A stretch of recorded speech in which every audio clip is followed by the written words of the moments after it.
சிந்துவெளி நாகரிகம் பரவியிருந்த இடங்கள். இதை வந்து பொறுத்துகள் அடிக்கடி கேட்குறாங்க. ஹரப்பா ராவி நதியோரம் மேற்கு வங்காளத்தில் பரவி இருந்துச்சு. இது இப்போ எங்கே இருக்குது அப்படின்னா பாகிஸ்தானில் இருக்குது. மொஹஞ்சதோரோ சிந்து நதியோரம் மேற்கு பஞ்சாப், இதுவும் பாகிஸ்தானில் இருக்குது. அப்போ பாகிஸ்தானில் இருக்க 2 சிந்து சமவெளி நாகரிகம் பரவி இருந்த இடங்கள் என்னென்னா ஹரப்பா மொஹஞ்சதாரோ.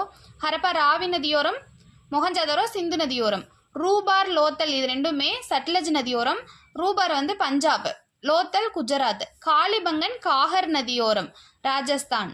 சாகுந்தரோ சரஸ்வதி நதியோரம் சாகுந்தரோ சரஸ்வதி நதியோரம் ராஜஸ்தான். தோல்விரா கபீர் மாவட்டம் குஜராத். தோல்விரா கபீர் மாவட்டம் குஜராத். கோட்டிஜி சிந்து மாகாணம். பனாவலி ஹரியானா. சுர்கோட்டா குஜராத். நெக்ஸ்ட்டு குஜராத்தில் அகமதாபாத் மாவட்டத்தில் அகழ்வாராய்ச்சி அப்போ எஸ்ஆர் ராவ் வந்து ஒரு இடத்தை கண்டுபிடிச்சிருக்காரு. அந்த இடம் தான் லோத்தல். இந்த இடம் வந்து சிந்து சமவெளி நாகரிக காலத்தில் இருந்த துறைமுகம். இதுதான் ஃபஸ்ட்டு உலகத்திலேயே மனுஷனால் உருவாக்கப்பட்ட முதல் செயற்கை துறைமுகம். இந்த துறைமுகத்திலிருந்து தான் எகிப்து, மெசபடோமியா அங்கெல்லாம் இவங்க வணிகம் செஞ்சுருக்காங்க. தேங்க்யூ.